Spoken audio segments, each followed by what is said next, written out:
la! Your dream vacation to Sri Lanka starts from rupees 24,999 only with GT Holidays, South India's #1 travel brand. Sir, Tenkasi தொகுதியில் கிருஷ்ணசாமி அவர்கள் தோல்விட்டதா ஒரு தகவலை பார்த்தோம். கடந்த 7 முறை போட்டியிட்டும் 7 முறையும் தோற்றுக்கார். மக்கள் போராளியாக பார்க்கப்பட்ட கிருஷ்ணசாமி இப்போ இந்த நிலைக்கு என்ன காரணம்? ஃபர்ஸ்ட் ஆஃப் இந்த மாதிரி மக்களுக்காக பல போராட்டங்கள் அப்படிதான் ஒரு அரசியலுக்கு வராரு. குடியவங்க கலவரத்தில் தேவேந்திர குலர்களும் இன்னொரு சமூகத்துக்குமான மோதலாக அது மாறுது. அதில் போலீஸ் தேவேந்திர குல மக்களை வேட்டையாடுகிறது. கொடியங்குளத்தில் வீடு வீடாக புகுந்து அந்த பொருட்களை எல்லாம் நாசம் பண்ணாங்க. அப்போ இதில் தான் டாக்டர் கிருஷ்ணசாமி உள்ளே நுழைகிறாரு. அவர் கொஞ்சம் ஃபேமஸாக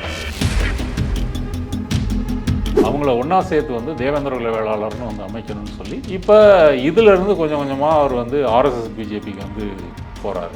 டாக்டர் கிருஷ்ணசாமியுடைய வாதம் என்னன்னா, எம்பிசி பிசியில் இருக்கிறவங்க தங்களை சாதிகளாக சொல்லிக்கிறாங்க, அது பெருமையாக சொல்லிக்கிறாங்க. எங்களை எஸ்சின்னு சொன்னாலே இப்படி பார்க்குறாங்க. இப்போ இடஒதுக்கீடு வேணாம் அப்படின்னு சொல்லி அந்த மக்கள் கேட்டிங்கன்னா சொல்ல மாட்டாங்க. ஆனால் இதில் வைக்காதீங்க அப்படின்னு சொல்கிறாங்க. அந்த மக்களே எங்களுக்கு இது தேவையில்லாத ஒரு வேலை அப்படிதான். ஆமாம், அப்படியும் அந்த கருத்து இருக்குது. தலித்துன்றது கெட்ட வார்த்தை, அதில் எங்களுக்கு வைக்காதீங்க, அது கூவம் அப்படின்னு சொல்கிறாரு சார். அந்த அளவுக்கு மனமாற்றத்துக்கான காரணம் தலித் என்ன சொல்கிறது, ஒரு வலிமையான பேர் தான் அது கெட்ட வார்த்தையா சார்? தலித் கெட்ட வார்த்தை இல்லை, அது ஒடுக்குமுறைக்கு எதிராக போராடுபவர் அப்படின்னு தான் அதனுடைய பொருள். இப்போ அதிமுக கூட்டணியை விட்டு வந்த பிறகு அதே பாண்டே இதுக்கு சொல்லும்போது என்ன சொல்றாருன்னா, நான் பிஜேபி ஆர்எஸ்எஸோட இருந்தது இருண்ட காலம் அப்படின்னு அதனால ஓட்டெல்லாம் போயிடுச்சு, அடிபட்டு மிதிபட்டு அதெல்லாம் மறக்க விரும்புகிறேன் அப்படின்ற மாதிரி சொல்றாரு. முதல்ல ஒரு பாண்டேவுக்கு பேட்டி கொடுக்கறதே தப்பு. இந்த தடுமாற்றம் எங்கேருந்து சார் தொடங்குது? அவர் நம்ம பல ஆண்டுகளாக போராடிட்டோம், பல வழக்குகளை சந்திச்சிட்டோம், பல பேர் கிடைக்கப்பட்டிருக்கிறாங்க. இவ்வளவு இழப்புகள் கிடைக்கும் செய்தும் கூட நமக்கு அரசு அதிகாரம் கிடைக்கல. அது ஏமாற்றம். இப்போ அவருக்கு வயசு 72. அரசு அதிகாரமா அவருக்கா இல்லை அவர் சார்ந்த மக்களுக்கு? அவருக்கு தான், அவருக்கு கட்சிக்கு. அப்போ அந்த ஒரு விரக்தி சோர்வு இருக்குல்ல, இவ்வளவும் பண்ணி பார்த்து நமக்கு கிடைக்கல, இது ஒன்று. அப்படி கிடைக்கலன்னு சொன்னால் அதுக்கு வேற என்ன வழி சார்? அவரே அரமனசாக தான் பிஜேபியில் அந்த ஆதரவு தெரிவிக்கிறாரு. அவருக்கு பின்னாடி அவருடைய மகன் இருக்கிறாரு, அவர் தான் இந்த விஷயத்தை பண்ணிட்டு இருக்காரு அப்படின்னு சொல்றாங்க சார். இல்லை, அது இருக்கலாம். இப்போ அவருக்கு வயசு 72 வயசு ஆயிடுச்சு. மற்ற சமூக மக்களை போல ஆன்டி மோடி ஆன்டி பிஜேபி அந்த கனெக்டில் தான் அவங்களும் வாராங்க. சொந்த சமூக மக்களும் அவங்க புறக்கணிக்கிறாங்க. அதனால தான் அவங்க திமுகவுக்கு ஓட்டு போட்டிருக்கிறாங்க.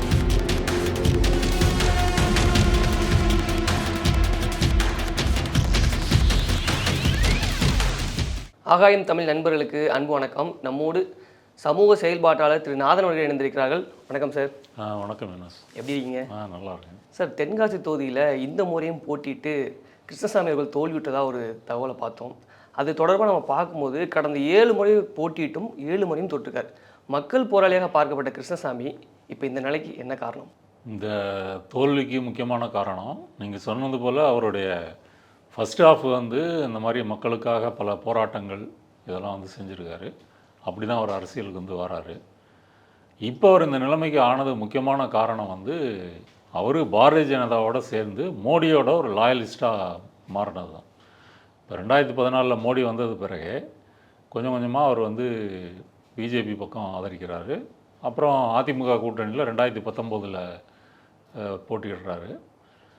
இப்போ போட்டியிட்டது மட்டும் இல்லை, அவர் இதற்கு முன்னாடி என்னென்ன கொள்கைகள்லாம் பேசிகிட்டு இருந்தாரோ அதுக்கு எதிரான கொள்கைகள் நேரடியாக ஆர்எஸ்எஸ் சித்தாந்தத்தை ஆதரிக்கிறவராக மாறிட்டார்.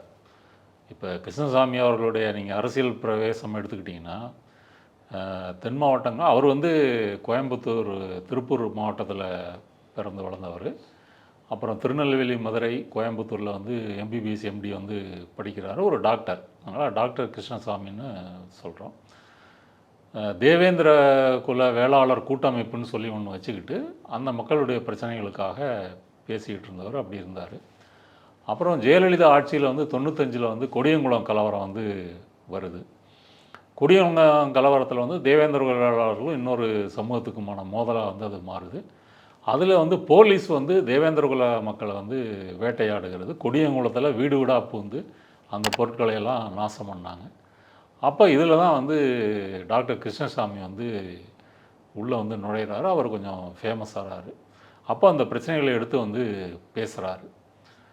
அப்போ அதற்கு பின்னாடி அந்த கண்டதேவி தேரோட்டமாக இருக்கட்டும், அதுலேயும் இந்த ஒடுக்கப்படுகின்ற மக்களுக்கு இந்த தேர் வடம் பிடிக்கின்ற உரிமை மறுக்கப்படுது. அதுக்காக போராடி இருக்காரு, கேஸ் போட்டிருக்கிறாரு. அப்புறம் மாஞ்சோலை தேயிலை தோட்ட தொழிலாளிகள், அவங்களுக்கு வந்து கூலி வந்து 40 ரூபாய் 50 ரூபாயாக இருந்தது. அதை வந்து 150 ரூபாயாக உயர்த்தணும், அப்புறம் பழைய சம்பள பிடித்தங்களை வந்து கொடுக்கணும்னு சொல்லி போராட்டம் பண்ணார். அப்போ கம்யூனிஸ்ட்டுகள் தமிழ் மாநில காங்கிரஸோட திருநெல்வேலியில் ஊர்வலம் போது கலெக்டர் வந்து சந்திக்க மாட்டேன்னு சொல்கிறார், யாரை? பிரதிநிதிகளை. அப்போ போலீஸ் நடத்தின தடியடியில் வந்து மக்கள் வந்து பதறி அடித்து ஓடுறாங்க. தாமிரபரணி ஆற்றுல வந்து மூழ்கடிக்கப்பட்டு 17 பேர் கொல்லப்படுறாங்க. அப்போ அதுக்கு பிறகு தான் தேயிலை தோட்ட தொழிலாளிகளுடைய பிரச்சனையெல்லாம் பேசப்படுது. அப்போ இவர் வந்து கொடியங்குளம் கலவரத்துக்கு பிறகு 96 தனியாக ஒட்டப்பிடாரத்தில் போட்டிக்கிட்டு அவர் வந்து வெற்றி அடைகிறார். அதன் பின்னாடி 99 வந்து தேவேந்திர குல வேளாளர் கூட்டமைப்புக்கு பதிலாக வந்து புதிய தமிழகத்தை அரசியல் கட்சியாக வந்து ஆரம்பிக்கிறாரு. அப்போ இந்த போராட்டங்கள்லாம் வந்து செய்கிறாரு மக்கள் மத்தியில். அப்போ அவர் வந்து அங்கே தென் மாவட்டங்களில் அப்போ அவர் போட்டியிட்ட தொகுதியிலெல்லாம் 1 லட்சம் வாக்குகள் இந்த மாதிரி வாக்குகள்லாம் வாங்கியிருக்கிறாரு. அப்புறம் திமுகவோட கூட்டணி, அதிமுகவோட கூட்டணி, இப்படி வந்து ட்ராவல் வந்து போகுது. அப்போ இவ்வளவு பிரச்சனைகளெல்லாம் எடுத்து பேசினவர், இந்த மக்களுக்காக பல போராட்டங்களை நடத்தினவர். இப்போ இதுக்கெல்லாம் பிறகு தான் பார்த்தீங்கன்னா இப்போ தென் மாவட்டங்களே வந்து ஒரு அமைதி வந்திருக்குன்னு சொல்லலாம். இந்த கொடியங்குளம் கலவரம் இந்த பிரச்சனைகளுக்கெல்லாம் பிறகு இப்போ அந்த அமைதிக்கு காரணம்னா 2 மக்களுக்கும் வந்து ஒரு மெச்சூரிட்டி வந்து வந்துருச்சுன்ற மாதிரி சொல்லலாம். அதன் பிறகு அவர் என்ன செய்கிறாருன்னா, எங்களை வந்து எஸ்சி பட்டியல் வச்சிருக்கிறதே வந்து எங்களுக்கு இழிவாக இருக்குது, அதனால் அந்த பட்டியலில் வந்து தேவேந்திர குல வேளாளர்களை வந்து எடுக்கணும். 2வது தேவேந்திர குல வேளாளர்கள் வந்து பல உட்பிரிவுகளாக இருக்கிறாங்க, அவங்கள ஒன்றா சேர்த்து வந்து தேவேந்திர குல வேளாளர்னு வந்து அமைக்கணும்னு சொல்லி 2010க்கு பிறகு அந்த இதில் வந்து ஈடுபடுறார். இப்போ இதிலிருந்து கொஞ்சம் கொஞ்சமாக அவர் வந்து ஆர்எஸ்எஸ் பிஜேபிக்கு வந்து போகிறாரு. இப்போ இந்த பிரச்சனையை எடுத்துக்கிட்டிங்கன்னா எஸ்சி பட்டியலில் பல பிரிவுகள் வந்து இருக்கிறாங்க. ஷெட்யூல் காஸ்ட்னு சொல்கிறோம், தமிழில் பட்டியலின பிரிவுன்னு வந்து சொல்கிறோம். அதில் மேஜராக வந்து ஆதிதிராவிட மக்கள், அருந்ததி மக்கள், அப்புறம் வந்து தேவேந்திர குல வேளாளர் மக்கள்னு சொல்கிறோம். இப்போ தேவேந்திர குல வேளாளர்னு ஒருங்கிணைக்கிறத வந்து அமித்ஷா மதுரைக்கு வந்தபோது இதை வந்து நாங்கள் வந்து ஒரே பேராக வந்து அறிவிப்போம் அப்படின்னு சொல்லி, அப்போ பாரதிய ஜனதாவினுடைய நோக்கம் என்னென்னா, அந்தந்த வட்டாரங்களில் உள்ள சாதி ரீதியான ஒரு அணிதிரட்சியை வைத்து வந்து அந்த மக்களை வந்து அணிதிரட்டுவது. இப்போ இந்த தேர்தலே எடுத்துக்கிட்டிங்கன்னா முக்குலத்தூருக்கு வந்து தினகரன், அப்புறம் வந்து ஓபிஎஸ் இவங்களை எடுத்துக்கிட்டாங்க. அப்புறம் வந்து தேவேந்திர குல வேளாளர்கள் வந்து ஜான் பாண்டியன், ஏன்னா புதிய தமிழகம் வந்து அதிமுகவோட போயிடுச்சுன்றதுனால ஜான் பாண்டியனை தென்காசியில் வந்து இறக்குறாங்க. அப்புறம் வந்து இங்கே வந்து ஏசி கட்சி, இது நீதி கட்சி ஏசி சண்முகம், அப்புறம் பாரிவேந்தர், இவங்கெல்லாம் அந்தந்த சாதியினுடைய பிரமுகர்களாக, அப்போ அந்தந்த வட்டாரத்தில் வந்து சாதியை சேர்க்கணும். அப்போ இதுதான் வந்து பாரதிய ஜனதாவினுடைய நோக்கம். அப்போ அப்புறம் எடப்பாடி மற்றும் ஒன்றிய அரசினுடைய முயற்சினால் இதில் வந்து அரசு ஆணையாக வந்து இதை வெளியிட்டுட்டாங்க. 2021 வந்து தேவேந்திர குல வேளாளர்ன்ற இந்த பேருக்குள்ளே எல்லாம் வந்துட்டாங்க. அடுத்தது எஸ்சி பட்டியலேருந்து நீக்கு அப்படின்னு சொல்கிறாங்க. அதில் அவர்கிட்ட வந்து தெளிவான ஒரு பாயிண்ட் இல்லை. இப்போ எஸ்சி அப்படின்றது வந்து சமூகத்தில் வந்து அவர்கள் வந்து உயர் சாதியினால் வந்து ஒரு ஒடுக்குமுறைக்கு ஆளானவர்கள், சமூக ரீதியில் பொருளாதார ரீதியாக பின்தங்கியவர்கள். இந்த காரணத்துக்காக இடஒதுக்கீடு கொடுக்கணுன்றதுக்காக தான் இந்த வகுப்பு வாரி பிரிவு வந்து உருவாக்கப்படுகிறது. எஸ்சி எஸ்டி, அப்புறம் தமிழ்நாட்டில் எம்பிசி, அப்புறம் பிசி இப்படின்னு இருக்குது. இப்போ ஒன்றிய அரசு எடுத்துக்கிட்டிங்கன்னா எஸ்சி எஸ்டி ஓபிசி அப்படின்னு வந்து இருக்குது. அப்போ இந்த இடஒதுக்கீடு வந்து ஏன் கொடுக்குறோன்னு சொன்னால் அந்த மக்கள் வந்து ஒடுக்கப்படுகிறார்கள். இப்போ இதே டாக்டர் கிருஷ்ணசாமி தமிழ்நாட்டில் வந்து இரட்டை கோலை முறை வந்து இருக்குதுன்னு சொல்லி சட்டமன்றத்தில் வந்து அவர் உறுப்பினராக இருக்கும்போது பேசியிருக்கிறார். அது வந்து 20,000 கிராமம் 2,000 கிராமமா அப்படின்னு அரசுக்கும் அவருக்கும் விவாதமெல்லாம் நடந்திருக்குது. அப்போ இந்த இரட்டை கோலை என்பது என்ன? குறிப்பிட்ட மக்களை வந்து தீண்டத்தகாதராக நடத்துறது அப்படின்றது தான். இப்போ அம்பேத்கரே வந்து தீண்டத்தகாத சாதியினர் அப்படின்னு தான் வந்து எழுதுகிறார். அதனுடைய பொருள் என்னென்னா, ஒரு குறிப்பிட்ட பிரிவு மக்களை, பஞ்சம மக்களை வந்து இந்த பார்ப்பனிய சமூக அமைப்பு அவங்கள தொடக்கூடாது, அவங்கள தெருவில் விடக்கூடாது, அவங்கள வந்து ஒன்றா வந்து புழங்கக்கூடாது இப்படின்னு சொல்லி தான் தீண்டாமை வந்து விதிக்கிறாங்க. அப்படி சொல்கிறது வந்து அந்த மக்களை இழிவுபடுத்துவதாகாது. இழிவுபடுத்துறதுன்றது சமூக களத்தில் இருக்கக்கூடிய யதார்த்தம். ஸோ சின்ன டவுட்டு, இந்த பெயர் மாற்றத்தினால என்ன கிடைக்கும் சார் அவங்களுக்கு? இல்லை, பேர் மாற்றத்தினால அந்த உட்பிரிவுகள் பல பிரிவுகளாக வந்து சொல்கிறாங்க. இப்போ அதெல்லாம் சேர்ந்து ஒரு சாதியாக வந்து அவர்கள் அணிதிரட்டப்படுகிறார்கள். அடுத்தது அவங்க கோரிக்கை வந்து எங்களை வந்து எஸ்சின்னு வந்து எங்களை சொல்லாதீங்க, அதுலேருந்து வெளியெடுங்க. இப்போ வெளியே எடுத்து எங்கே வைக்கிறது? எம்பிசியில் வைக்கிறதா, பிசியில் வைக்கிறதா, அப்போது மற்ற சாதிகள் வந்து அதுக்கு ஆட்சேபனை தெரிவிக்கும். இப்போ மிகவும் பிற்படுத்தப்பட்டோர்னு சொல்கிறோம். இப்போ பிற்படுத்தப்பட்டோர்னு சொல்கிறதுனாலே அது இழிவுபடுத்துகிறதா இல்லை, அது இந்த பார்ப்பனிய சமூக அமைப்பில் அவங்க பிற்படுத்தப்பட்டதாக வச்சுருக்கிறாங்க அப்படின்றதான். அவங்க சமூக ரீதியாக, பொருளாதார ரீதியாக, கல்வி ரீதியாக பின்தங்கி இருக்கிறாங்க. சமூக ரீதியாகவும் கல்வி ரீதியாகவும் தான் மெயின் பின்தங்கி இருக்கிறாங்கன்றதான் விஷயம். இப்போ அதில் எப்படி சேர்க்கறது? இப்போ டாக்டர் கிருஷ்ணசாமியுடைய வாதம் என்னென்னா, எம்பிசி பிசியில் இருக்கிறவங்க தங்களை சாதிகளாக சொல்லிக்கிறாங்க. நாடார், தேவர், கோனார், வன்னியர் இப்படி வந்து சொல்லிக்கிறாங்க. அது பெருமையாக சொல்லிக்கிறாங்க. எங்களை வந்து எஸ்சின்னு சொன்னாலே வந்து இப்படி பார்க்குறாங்க அப்படின்ற மாதிரி சொல்கிறார். இது பெயரில் உள்ள பிரச்சனை இல்லை, இது வந்து இந்த சமூகம் வந்து இந்த மக்களை எப்படி நடத்துகிறது அப்படின்றதுல உள்ள பிரச்சனை. இப்போ அவர் சொல்கிற வாதம் என்னென்னா, நாடார்கள் வந்து அப்படி தான் இருந்தாங்க, அவங்க வந்து இன்றைக்கி முன்னேறி வந்துட்டாங்க. அப்போ இந்த முன்னேற்றம் என்பது வந்து பல ஆண்டுகளாக அவங்க வியாபாரம் செய்கிறாங்க, இந்த சமூகத்தில் கிடைக்கிற வாய்ப்புகளை வச்சுட்டு அவங்க முன்னேறி வராங்க. இப்போ இந்த மக்களுக்கு வந்து தேவேந்திரகுல வேளாளர்களுக்கு வந்து நிலம் வந்து குறைவு, அவங்க அடிப்படையில் விவசாயிகள் தான். ஆனால் மற்ற ஆதிக்க சாதியினர் போன்று வந்து இவங்களுக்கு நிலம் வந்து அதிகம் இல்லை. அப்போ இவங்க மும்பைக்கு, வெளிநாடுகளுக்கு இப்படி போய் தான் வந்து சம்பாதிச்சு வந்து அவங்களுடைய கிராமங்களில் வந்து ஒரு பொருளாதாரம் வந்து மாற்றம் வருகிறது. இப்போ கொடியங்குளமே எடுத்துக்கிட்டிங்கன்னா, வெளிநாட்டுக்கு போய் சம்பாதித்த பொருட்கள் தான் அந்த வீடுகளில் வந்து இருந்தது. அதை தான் அன்றைய போலீஸ் வந்து சூறையாடிச்சு. அப்போ இந்த மாற்றம் வந்து மெதுவாக வந்து நடந்துக்கிட்டு இருக்குது. இப்போ இதை வந்து அந்த தீண்டாமைக்கு எதிராக ஒரு தடவை அப்படி பேசுகிறாரு.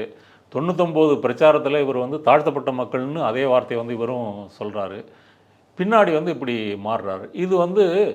இது ஆர்எஸ்எஸ் எப்படி பார்க்குதுன்னா, இதை செய்து கொடுத்தால் இந்த மக்களை வந்து நமக்கு வந்து ஒரு ஓட் பேங்காக வந்து நம்ம திரட்டிக்கலாம் அப்படின்னு ஆர்எஸ்எஸ்னுடைய நோக்கம். அதனால தான் இந்த தேவேந்திரகுல வேளாளர்ன்ற பேரை வந்து அவங்க இது பண்ணுறாங்க. இப்போ இந்த பட்டியலிருந்து பிரித்து இன்னொரு பிரிவில் வைக்கிறதுன்றதுக்கு வந்து பல சட்ட பிரச்சனைகள் இருக்குது. அது வந்து ஒன்றிய அரசில் முடிவு செய்யணும், சட்ட திருத்தம் பண்ணணும், அப்புறம் ஒன்றிய அரசு வேலைவாய்ப்புகளில் இவங்களை எங்கே கொண்டு வைக்கிறது, இப்படி பல பிரச்சனைகள் வந்து இருக்குது. இப்போ இடஒதுக்கீடு வந்து வேணாம் அப்படின்னு சொல்லி அந்த மக்கள் வந்துட்டு கேட்டிங்கன்னா சொல்ல மாட்டாங்க. ஆனால் இதில் வைக்காதீங்க அப்படின்னு சொல்கிறாங்க. இல்லை, அந்த மக்களே எங்களுக்கு இது தேவையில்லாத வேலை அப்படிதான். ஆமாம், அப்படியும் அந்த கருத்து இருக்குது. இப்போ ஆதி திராவிட மக்கள், அருந்ததி மக்கள்லாம் இருக்கிறாங்க. இப்போ அவங்களாம் வந்து அங்கே அப்போ அவங்க மட்டும் இருக்கலாமா? அப்போ குரல் கொடுத்தால் ஒட்டுமொத்தமாக கொடுக்கணும், அப்படியும் இல்லை சார். அவர் கூவம்னு ஒரு தடவை சொல்லியிருக்காரு. தலித்துன்றது கெட்ட வார்த்தை, அதில் எங்களை வைக்காதீங்க, அது கூவம் அப்படின்னு சொல்கிறாருல்ல சார். அந்த அளவுக்கு மனமாற்றத்துக்கு காரணம் தலித்துன்றதே வந்து மகாராஷ்டிராவில் வந்து ஒடுக்குமுறைக்கு எதிராக போராடக்கூடிய பட்டியலின மக்களுக்கு கிடைத்த ஒரு என்ன சொல்கிறது, ஒரு வலிமையான பேர் தான் வந்து தலித். அது கெட்ட வார்த்தையா சார்? தலித் கெட்ட வார்த்தை இல்லை, அது ஒடுக்குமுறைக்கு எதிராக போராடுபவர் அப்படின்னு தான் அதனுடைய பொருள். அது இன்னைக்கு பரவலாக வந்து இந்தியா முழுக்க வந்து தலித் இயக்கங்களால் வந்து ஏற்றுக்கொள்ளப்படுகிறது. அதையும் கொச்சப்படுத்துறாங்க, அந்த வார்த்தையை சொல்லக்கூடாது, சொன்னால் மிரட்டலாம் விட்டுட்டு இருக்காங்க. இல்லை, இவர் வந்து அந்த லிஸ்ட்லேயே எங்களை சேர்க்காதீங்க அப்படின்னு வந்து, ஆமாம், அந்த லிஸ்ட்லேயே எங்களை வந்து சேர்க்காதீங்க, சேர்த்துட்டீங்கனாலே எங்களை வந்து அப்படி பார்த்துட்றாங்க, நாங்கள் அந்த இது இல்லை, நாங்கள் அப்புறம் எல்லாரும் சொல்கிற மாதிரி ஆண்ட பரம்பரை இப்படிலாம் வந்து சொல்லிக்கிறாங்க.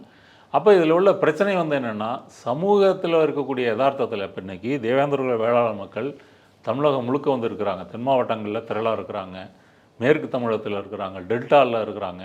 அப்போ இவர்கள் சிறுபான்மையாக கிராமங்களில் இருக்கக்கூடிய இடங்களில் வந்து அங்கே வந்து இவர்கள் மீது தீண்டாமை இதெல்லாம் வந்து இருக்குதா இல்லையா? இவர்களுக்கு தனியாக தான் இருக்கணும், ஊரோடு சேர்ந்து வாழ முடியாது, இப்படி இருக்குதா இல்லையா? இப்போ டெல்டா மாவட்டங்களில் எடுத்துக்கிட்டிங்கன்னா விவசாய கூலிகளாக தான் வந்து அதிகம் வந்து இருக்கிறாங்க. இப்படிலாம் இந்த பிரச்சனைகள்லாம் இருக்குது.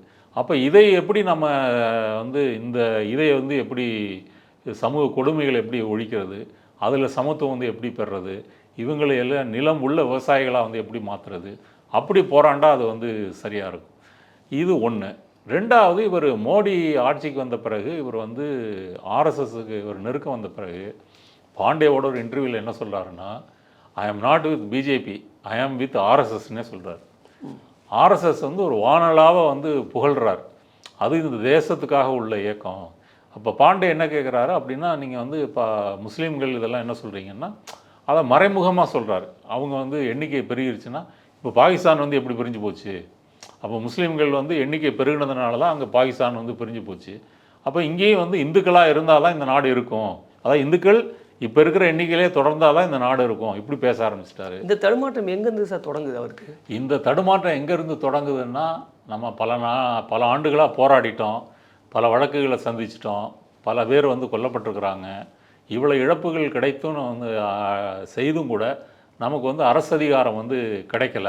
அது வந்து ஏமாற்றம். இப்போ அவருக்கு வயசு வந்து 72. அரசு அதிகாரம்னா அவருக்கா இல்லை அவர் சார்ந்த மக்களுக்கா சார்? அவருக்கு தான். அவருக்கு கட்சிக்கு. சுயநலமா? ஆமாம். முக்கியமாக அவர் கட்சிக்கு. அது சுயநலம் அப்படின்னு சொல்கிறத விட, நீங்கள் செஞ்சிட்ருக்கிற போராட்டங்களையே இன்னும் வந்து அதுக்கு ஒரு ரிசல்ட் காட்டுறதுக்கும், அந்த மக்களுக்கு அதிகாரம் வாங்கி தருவதற்கும் உங்களுக்கு அரசியல் அதிகாரம் வந்து வேணும். நீங்கள் எம்எல்ஏ எம்பி ஜெயிச்சு ஒரு மினிஸ்டர் ஆனால் மட்டும்தான் ஏதாவது வந்து செய்ய முடியும். அதனால் அது வெறும் சுயநலம் என்று பார்க்க முடியாது. ஏன்னா அவர் கடந்த காலத்தில் அவ்வளோ போராட்டங்கள் வந்து பண்ணியிருக்கிறார். இதனால் வந்து அந்த மக்கள் மேலே வந்து பல வழக்குகள் வந்து இன்னும் வாய்தா கோர்ட்டுன்னு சொல்லி அலைஞ்சிட்ருக்கிறாங்க. அப்போ அந்த ஒரு விரக்தி சோர்வு இருக்குல்ல, இவ்வளவும் பண்ணி பார்த்து நமக்கு கிடைக்கல, இது ஒன்று. அப்படி கிடைக்கலன்னு சொன்னால் அதுக்கு வேறு என்ன வழி? இன்னும் மக்களை எப்படி திரட்டுறது, இன்னும் எப்படி போராட்டங்கள் பண்ணுறது, இன்னும் திமுக அதிமுகட்ட வந்து இந்த டிமாண்டை வந்து எப்படி கொண்டு போய் அவங்கள கூட்டணி வைக்கிறது, மற்ற சமூக மக்களை வந்து எப்படி அணி திரட்டுறது.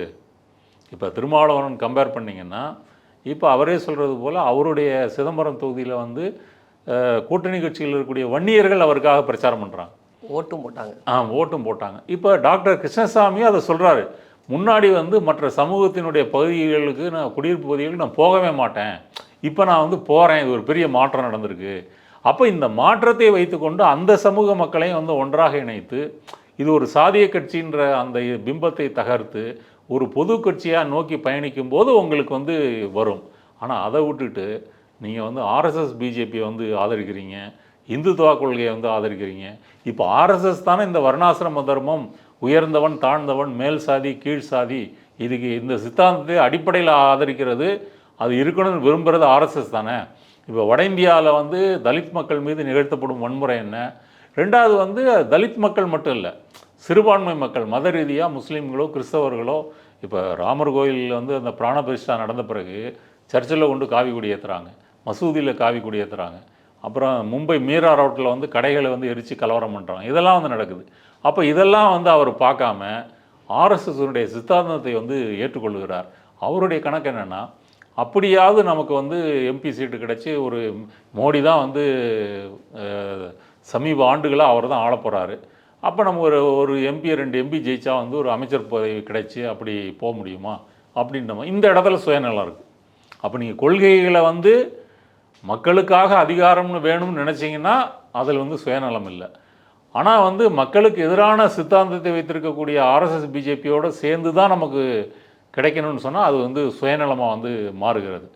இப்போ அதிமுக கூட்டணியை விட்டு வந்த பிறகு அதே பாண்டே இதுக்கு சொல்லும்போது என்ன சொல்கிறாருன்னா, நான் வந்து பிஜேபி ஆர்எஸ்எஸோடு இருந்தது இருண்ட காலம் அப்படின்னு வந்து ஓட்டெலாம் போயிடுச்சு, அடிபட்டு மிதிபட்டு அதெல்லாம் மறக்க விரும்புகிறேன் அப்படின்ற மாதிரி சொல்கிறார். முதல்ல ஒரு பாண்டேவுக்கு பேட்டி கொடுக்குறதே தப்பு. பாண்டே அப்படின்றவர் நேரடியாக ஆர்எஸ்எஸ் பிஜேபிக்காக வேலை செய்கிறதுன்னு அறிவிச்சுக்கிட்டு வேலை செய்கிறவர். அவர் வந்து கிருஷ்ணசாமி அவர்கள் இப்படி மாற்றி முன்னுக்கு பின் முரணாக பேசுகிறாருன்ற மாதிரி எக்ஸ்போஸ் பண்ணுறதுக்காக கொண்டு வரார். அப்போ ஒரு மாதிரி பாமக மருத்துவர் ராமதாஸ் இருக்கிற அவர் வந்து தேர்தல் கூட்டணி மாறுறது, அவரும் பிஜேபி ஆர்எஸ்எஸ் இப்போ மோடிக்கெல்லாம் அவர் வாழ்த்து தெரிவிச்சுட்டு அந்த வாழ்த்தில் பார்த்தீங்கன்னா இந்த மாதிரி சாதி ரீதியான கணக்கெடுப்பு நடத்தணும். இல்லை இவர் மருத்துவர் ராமதாஸ், பாமக ராமதாஸ். அப்புறம் வந்து மாநிலத்துக்கு எதிரான இது சொல்லணும், நீட்டு விலக்கு இதெல்லாம் வேணும், இதெல்லாம் வந்து சொல்லி வாழ்த்தெரிவிக்கிறார். இதெல்லாம் பிஜேபி என்னைக்காவது செய்யுமா? செய்யாது. அப்போ இதெல்லாம் வேணும்னா பிஜேபியை எதிர்த்து போராடணும். இப்போ இவரும் வந்து அந்த மாதிரி செய்கிறதுனால இவருடைய கிரெடிபிலிட்டி வந்து இழந்து போச்சு, மொத்தமாக போயிடுச்சு. ரெண்டாவது வந்து இப்போ வேறு உதாரணம் சொல்கிறதா மும்மொழி கொள்கையை வந்து ஆதரிக்கிறார். எல்லாரும் ஹிந்தி கற்றுக்கணும். இப்போ தமிழ்நாட்டில் 2 திராவிட கட்சிகளும் பிஜேபி தவிர மற்ற கட்சிகள்லாம் இருமொழி கொள்கை தான், ஆங்கிலம் தமிழ் தான் சொல்கிறாங்க. இந்தியை வந்து இங்கே திணிக்காத, இந்தி எங்களுக்கு தேவையில்லை அப்படின்னு சொல்கிறாங்க. இவர் வந்து மும்மொழி கொள்கையை ஹிந்தி கற்றுக்கணும் அப்படின்னு சொல்கிறாரு. அப்புறம் நீட் தேர்வை வந்து ஆதரிக்கிறார். அனிதா தற்கொலை நடந்தபோது இது வந்து சில அரசியல்வாதிகளின் பிடியில் சிக்கி கொண்டதுனால தான் அனிதா வந்து இறந்து தற்கொலை பண்ணிட்டாங்க, இதை விசாரிக்கணும் அப்படிலாம் வந்து சொன்னார். அப்போ சிபிஎம் எம்எல்ஏவாக இருந்த பாலபாரதி, திண்டுக்கல் எம்எல்ஏவாக இருந்தாங்க, அவங்க வந்து அதுக்கு பதிலடி கொடுத்தாங்க. நீங்கள் உங்கள் மகளுக்கு வந்து ஜெயலலிதாட்ட வந்து சிஎம் கோட்டாவில் வந்து டாக்டர் சீட் வந்து வாங்கியிருக்கிறீங்க. அப்போ ஏழை எளிய மக்கள் வந்து மதிப்பெண் நல்லா படித்து மதிப்பெண் அடிப்படையில் வந்து தான் வாங்க முடியும். அப்போ நீட்டில் வந்து அவர்கள் போட்டி போட முடியாது. இப்போ கூட வந்து நீட்டு என்னாச்சுங்க, 720க்கு 720 மார்க்குன்னு சொல்லி அங்கே வட இந்தியாவில் வந்து வாங்கியிருக்காங்க. ஒரு கோச்சிங் சென்டர்லேயே வாங்கியிருக்கிறாங்க. அது வந்து கருணை அடிப்படையில் வந்து மதிப்பெண் கொடுத்ததா இன்றைக்கி வட இந்தியாவிலே நீட்டுக்கு எதிரான ஒரு ஆமாம், ஒரு பிரச்சனை வந்து வந்திருக்குது. இப்போ கிருஷ்ணசாமி அவர்கள்ட்ட கேட்டால் என்ன சொல்கிறாருன்னா, நான் இப்போ சொன்னேன், இப்போ வந்து பார்த்தா மாணவர்களுக்கு எது நல்லதோ அவங்க செய்யட்டும், இப்போ அவங்களும் ப்ரிப்பேர் ஆகிட்டு இருக்கிறாங்க, இல்லை வேணான்னு சொன்னாலும் ஓகே. அப்போ இதெல்லாம் எதுக்கு? அப்போ உங்களுடைய நம்பகத்தன்மை வந்து நீங்கள் இழந்து போகுது இப்படி மாற்றி மாற்றி நீங்கள் பேசுகிறதுனால. அப்போ பிஜேபியோடு சேர்ந்து பிஜேபி மோடிக்கு எதிராக தமிழ்நாட்டில் வந்து ஒரு பெரிய ஒரு சென்டிமெண்ட்டு, எமோஷ்னல் ஒரு கனெக்ட். ஆமாம், அலை வந்து கனெக்ட் வந்து இருக்குது.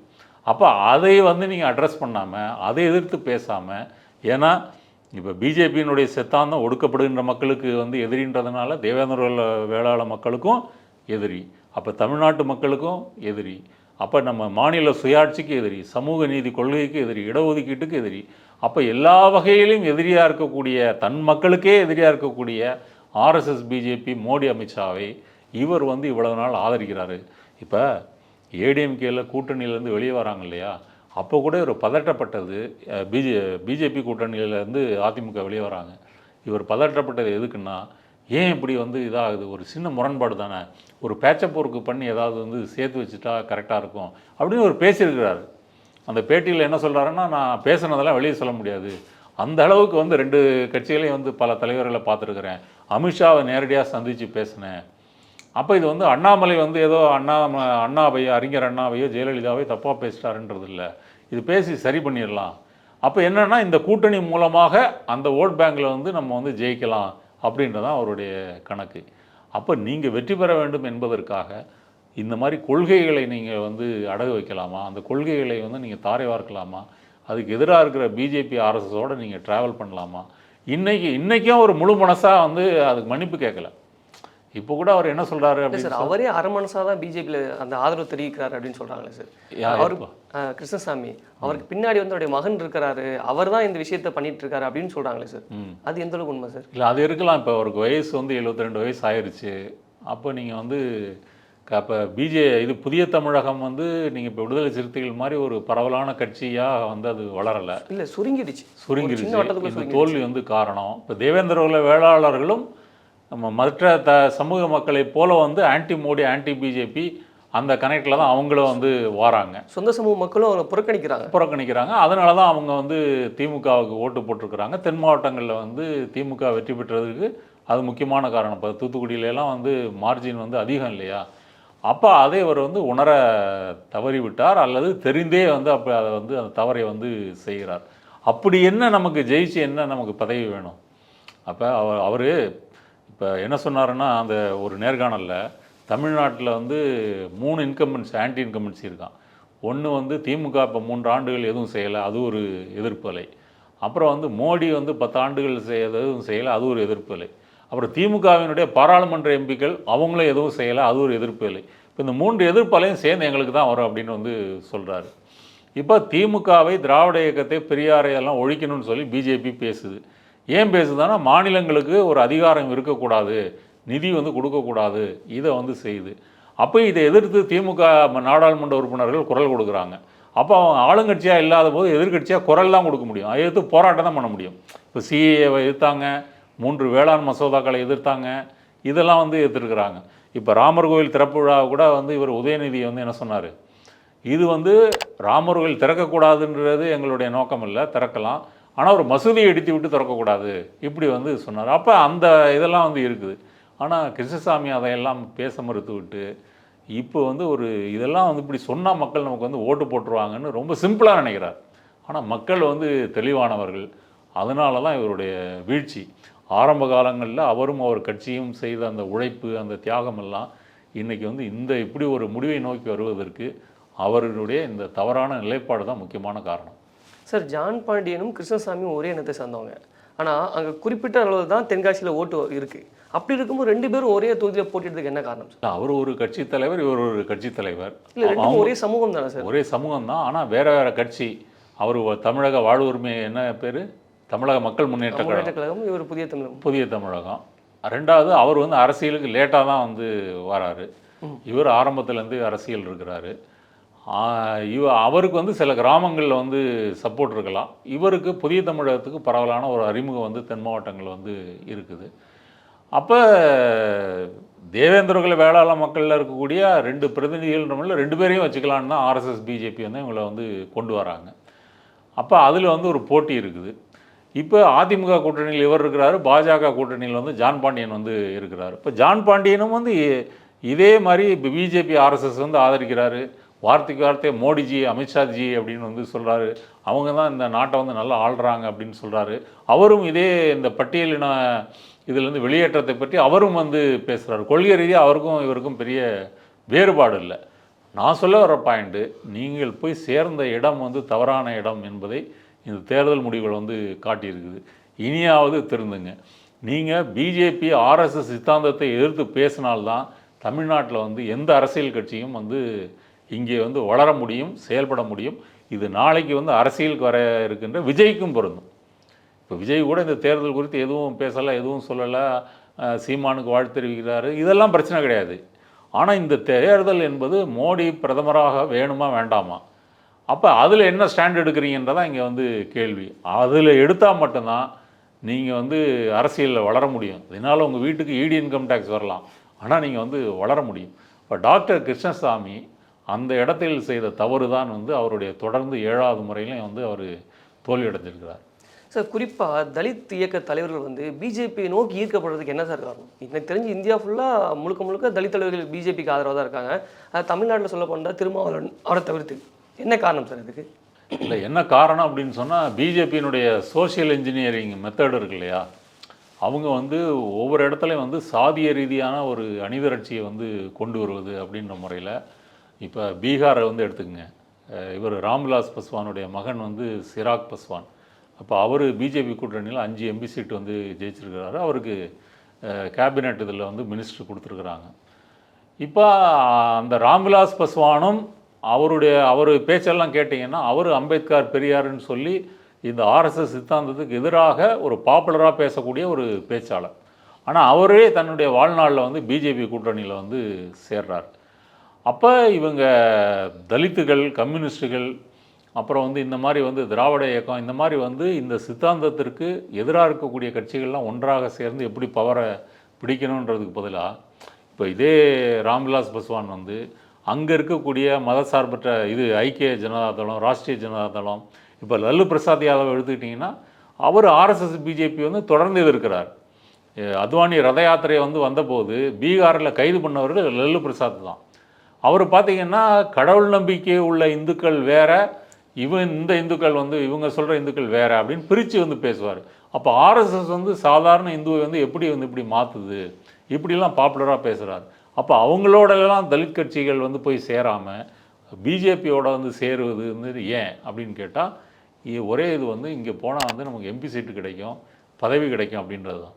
இப்போ இதே பீகாரில் வந்து பட்டியலின மக்களை வந்து மேல் சாதியினுடைய இராணுவம், தனியார் இராணுவம், ரஜபுத் சேனா, பூமிகார் சேனா, இவங்கெல்லாம் வந்து வேட்டையாடி கொண்டிருக்கிறாங்க. 80கள் 90கள் பார்த்தீங்கன்னா யாரை சார்? தலித் மக்களை கிராமமாக வந்து 50 பேர் 100 பேர் இப்படி வந்து கொல்லுவாங்க. அப்போ இந்த சேனாக்களின் பின்னாடியில் வந்து பார்த்திங்கன்னா பிஜேபி இந்த மாதிரி கட்சியினுடைய இவங்கெல்லாம் வந்து பின்னணியில் வந்து தொடர்கள் வந்து இருப்பாங்க, இல்லை அவங்க வந்து பிஜேபியை சப்போர்ட் பண்ணுவாங்க. அப்போ ஒரு சாதிக்கு ஒரு இராணுவம் அப்படின்னு வந்து இருந்துச்சு. எதுக்காக சார் இந்த விஷயம்? இல்லை, அது வந்து நீங்கள் அங்கே வந்து தலித் மக்கள் மீது நிகழ்த்தப்படும் ஒடுக்குமுறைன்றது வந்து நம்ம பழைய காலத்தில் வந்து பண்ணையார்கள் வந்து இதில் வேலை செய்கிறவங்கள வந்து அடிமைகளாக வச்சு, இங்கே சாணிப்பால் சவுக்கடி கேள்விப்பட்டிருக்கோம் இல்லையா கீழத்தஞ்சையில், அதை விட கொடுமையான அடக்குமுறை வந்து பீகார், யூபியிலலாம் வந்து நிலவுது. இப்போ கூட நிலைமை வந்து பெரிய அளவுக்கு மாறிடல. அப்போ அதை எதிர்த்து யார் சண்டை போடுறாங்கன்னா, இப்போ தடை செய்யப்பட்ட மாவோயிஸ்ட் இயக்கத்தில் வந்து எம்சிசின்னு ஒரு அமைப்பு வந்து சேருது, ஒரு கம்யூனிஸ்ட் அமைப்பு. அப்போ அவங்க வந்து அந்த தனியார் இராணுவங்களை எதிர்த்து தலித் மக்களை வந்து அணிதிரட்டி ஆயுதம் தாங்க வச்சு நேராக போய் சண்டை போட்டு அவங்கள வந்து கொன்றொழிக்கிறது, இதெல்லாம் வந்து செஞ்சுருக்கிறாங்க. இன்றைக்கு அந்த தனியார் இராணுவங்கள்லாம் ஒழிக்கப்பட்டதற்கு யார் காரணம்னா அந்த கம்யூனிஸ்டுகள் தான் வந்து காரணம். இதுக்காக அவங்க கொடுத்த இழப்பு, தியாகம் என்பது வந்து மிக பெரியது. ஆனால் இன்னொரு புறம் ராம்விலாஸ் பஸ்வான்லாம் பிஜேபியோட கூட்டணி வச்சுக்கிறார். இங்கே குடியரசுக் கட்சியினுடைய பல பிரிவுகள் வந்து பிஜேபி வந்து கூட்டணியில் இருக்குது. அப்போ நீங்கள் அம்பேத்கர் வந்து என்ன சொன்னார், என்ன பாடுபட்டார், என்ன எழுதினார், அதுக்கு எதிராக வந்து இவங்க இருக்கிறாங்க. பாரதிய ஜனதா வந்து இப்படி எஸ்சி பட்டியலின மக்கள் மட்டும் இல்லை, பிசி எம்பிசிலையுமே அவர்கள் வந்து இந்த மாதிரி செய்கிறாங்க. இப்போ பாமக ராமதாஸ் ஏன் வந்து பிஜேபியோட கூட்டணி வைக்கிறாரு அப்படி ஒரு கேள்வி இருக்குல்ல.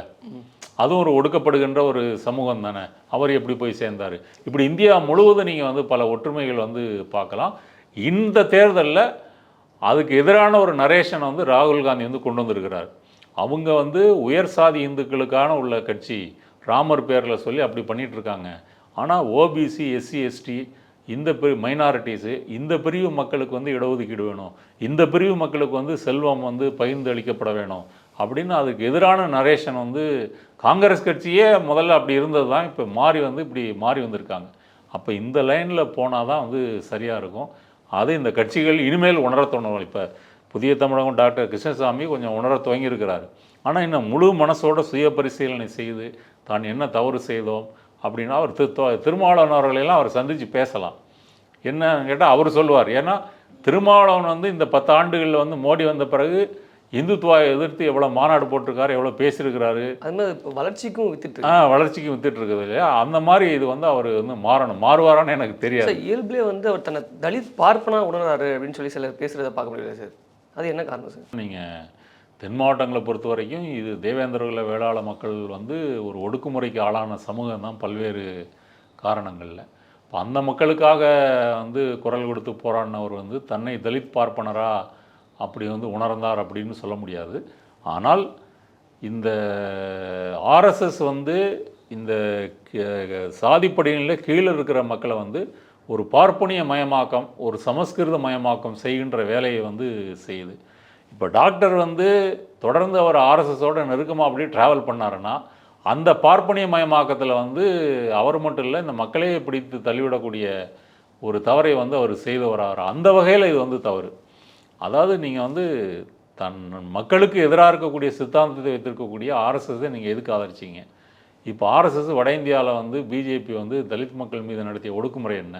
மகாராஷ்டிரா வந்து கயர்லாஞ்சி படுகொலை எடுத்துக்குவோம். அந்த போட்மாங்கே குடும்பத்தினர் வந்து எப்படி வேட்டையாடி கொல்லப்பட்டார்கள். அப்புறம் சுண்டூர் ஆந்திராவில் நடந்த படுகொலையாக இருக்கட்டும். இப்போ யூபியில் வந்து நீங்கள் தலித்து பெண்கள் மீது நடத்தப்படும் பாலியல் வன்கொடுமையாக இருக்கட்டும். அப்போ இது வந்து இன்னும் வந்து குறையலை. அப்போ பிஜேபி வந்து இப்போ ரேப் பண்ணுறவங்களுக்கு ஆதரவாக வந்து பிஜேபி வந்து ஊர்வலம் வந்து விடுறான். அப்போ இவ்வளவு கொடுமைகள்லாம் நடக்கும்போது அதை எதிர்த்து வந்து ஃப்ரண்டலாக குரல் கொடுக்காம அவர்கள் சொல்லுகின்ற இந்த வாதத்தை ஏற்றுக்கொள்வதற்கு இல்லையா. இப்போ தேவேந்திர குலம் இதே என்ன சொல்கிறாங்க, நாங்கள் வந்து இந்திரனுடைய வாரிசுகள். இப்போ இந்த கதையெல்லாம் வந்து பார்ப்பனிய இலக்கியங்கள் சொல்லக்கூடிய கதைகள். அப்போ நம்ம மக்களுடைய கதைகள் பூர்வகுடிகளை வந்து நம்ம சொந்தமாக தமிழகம் வந்து இந்த வர்ண தர்மத்துக்கு எதிரான ஒரு மரபு வந்து இருந்திருக்கு, பார்ப்பனிய சாதிய அமைப்புக்கு எதிரான ஒரு மரபு இருந்திருக்கு, அப்படிப்பட்ட இலக்கியங்கள் இருந்திருக்கு. சித்தர்கள் வந்து சாதி மறுப்பை பற்றி பேசியிருக்கிறாங்க, வள்ளலார் வந்து பேசியிருக்கிறாரு. இந்த மரபைத்தான் நாம் வந்து எடுத்துக்கணும். அந்த மரபை எடுத்துக்கொண்டு நம்ம வந்து போகணுமே தவிர நீங்கள் ஆர்எஸ்எஸ் பிஜேபியினுடைய ட்ராப்பில் வந்து விழக்கூடாது அப்படின்றதான் அதை பார்க்கணும். உங்களுடைய கருத்துல எங்களோடு பகிர்ந்து கொண்டமைக்கு மிக்க நன்றி சார். நன்றி. Hola! Your dream vacation to Singapore starts from ₹44,999 only with GT Holidays, South India's #1 travel brand.